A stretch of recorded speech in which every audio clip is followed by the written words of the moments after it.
partis politiques. Et nous lui avons dit en aucun cas la bonne disposition dont nous avons fait preuve en consentant à une trêve pour permettre à ce que le dialogue se déroule dans de bonnes conditions ne peut être interprété comme une intervention de manifester. Donc nous lui avons signifié notre décision de manifester.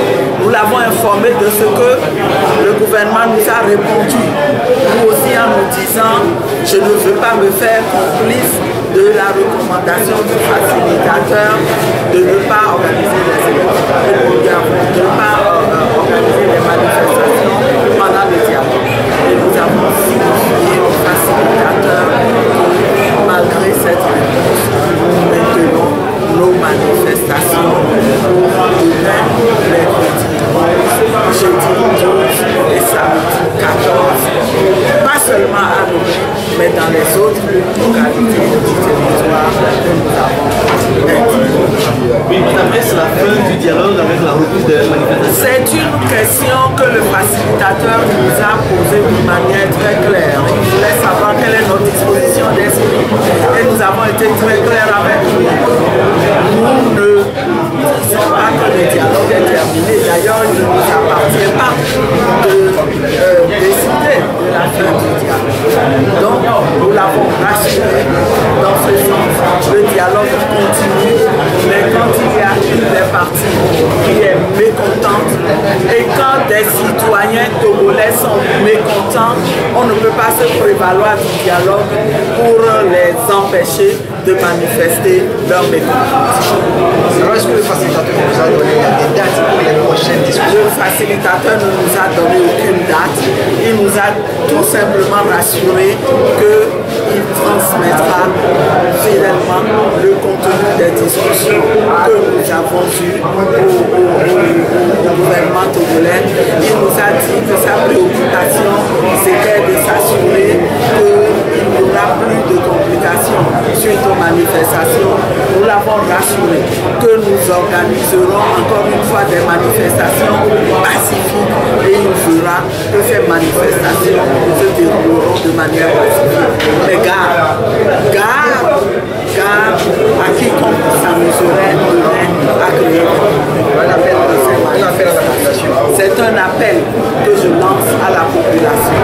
Je voudrais lui dire que le moment est venu pour que depuis que nous avons suspendu les manifestations, pour donner des chances aux facilitateurs de faire prendre en compte nos revendications, le moment est venu pour que nous reprenions ces manifestations. D'ailleurs, en le faisant, nous donnerons un coup de pouce aux facilitateurs, dans la mesure où nous montrerons de manière très claire au régime que nous n'avons pas oublié nos revendications, que toutes ces manœuvres n'ont en rien émoussé notre détermination. Nous sommes attachés à nos revendications initiales et nous voulons les voir être prises en compte. Nous mettons en garde le gouvernement et tout autre acteur contre toute approche électoraliste de solution du problème de fond que nous avons aujourd'hui. Nous n'avons pas un problème qui doit être résolu tout simplement par l'organisation d'élections. Nous avons un problème plus profond. Nous voulons rompre avec 50 ans de dictature. Nous voulons faire en sorte que notre pays soit mis de nouveau sur les rails de la démocratie comme nous avons fait en 92 en votant pour la constitution qu'on nous a proposée. Donc j'invite toute la population à nous rejoindre demain pour dire non, écoutez-nous, non, nous ne voulons pas de précipitation pour organiser encore des élections frauduleuses comme elles se préparent. Nous voulons le retour à la constitution de 92. Nous voulons que nos frères de la diaspora puissent voter.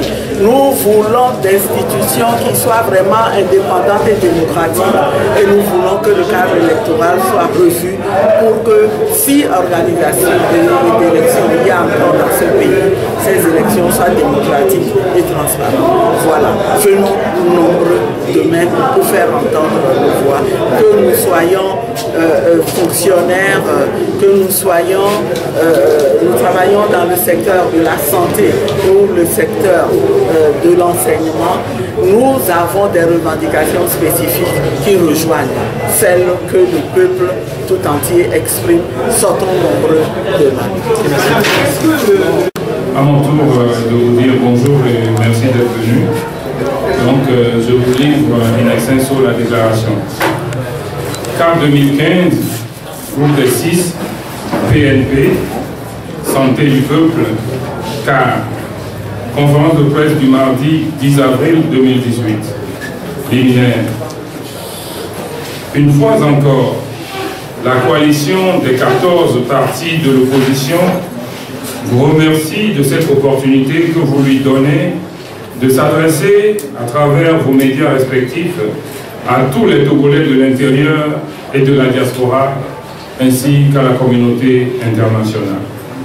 Hier, lundi 9 avril 2018, une délégation de la coalition des 14 partis de l'opposition a, à sa demande, rencontré à Accra le facilitateur du dialogue inter-togolais, son Excellence Nana Akufo-Addo, président de la République du Ghana.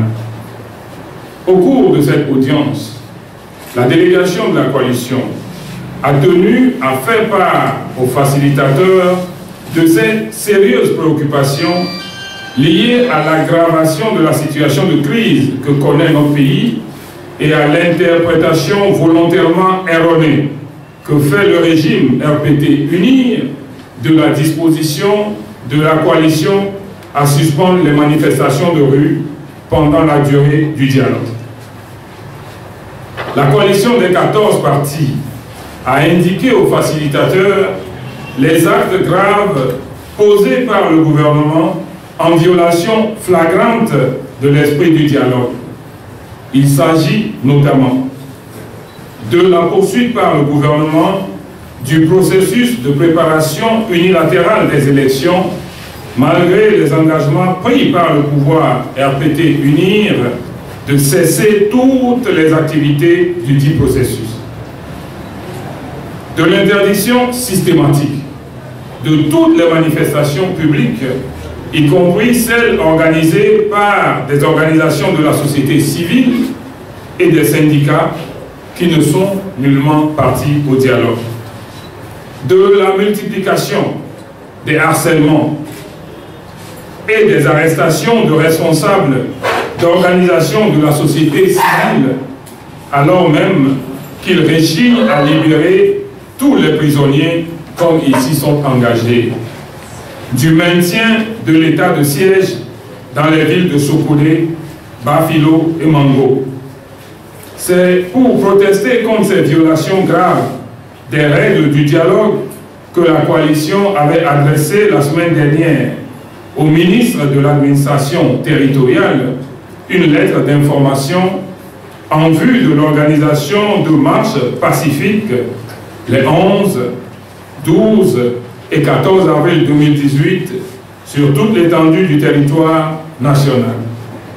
En se prévalant d'une prétendue décision du dialogue de suspendre toutes les manifestations, ce qui est totalement inexact, le gouvernement a cru devoir recommander à la coalition de surseoir à ces marches. En conclusion, la coalition des 14 partis de l'opposition a clairement informé le facilitateur de sa décision de maintenir ces manifestations. Dans sa réponse, le facilitateur a indiqué à la coalition avoir reçu le 4 avril 2018 une délégation du pouvoir togolais venue lui transmettre un message du président Faure Gnassingbé. Dans son message, le chef de l'État togolais lui faisait part de ses préoccupations face au retard observé dans le processus électoral et des graves conséquences que pourraient avoir ces retards sur les délais constitutionnels fixés pour l'organisation des élections. Le facilitateur a dit avoir fait observer à la délégation gouvernementale que le processus électoral fait partie des points inscrits au dialogue et que des dispositions constitutionnelles permettent de maintenir en place l'Assemblée actuelle jusqu'à la mise en place d'une nouvelle Assemblée, à l'instar de ce qui s'est fait dans le passé.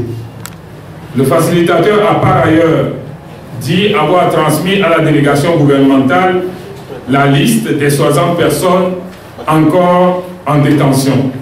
La délégation a promis de travailler à leur libération.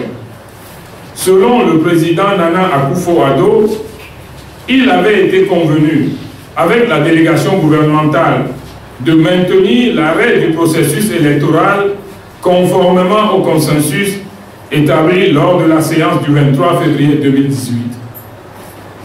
Il s'est dit surpris des faits portés à sa connaissance par la coalition concernant la poursuite du processus électoral et l'interprétation de la suspension des manifestations comme une interdiction de manifester s'imposant à toutes les couches de la population. Prenant acte de la décision de la coalition de maintenir ces manifestations des 11, 12 et 14 avril 2018, tout en restant attaché à la logique et à l'esprit du dialogue, le facilitateur a promis de transmettre la dite décision aux autorités togolaises. La coalition saisit l'opportunité de cette conférence de presse pour inviter à nouveau les populations togolaises aux manifestations qui auront bien lieu les mercredis 11, jeudi 12 et samedi 14 avril à Lomé et dans les villes de l'intérieur. La lutte populaire est invincible. Fait à Lomé le 10 avril 2018, la coalition.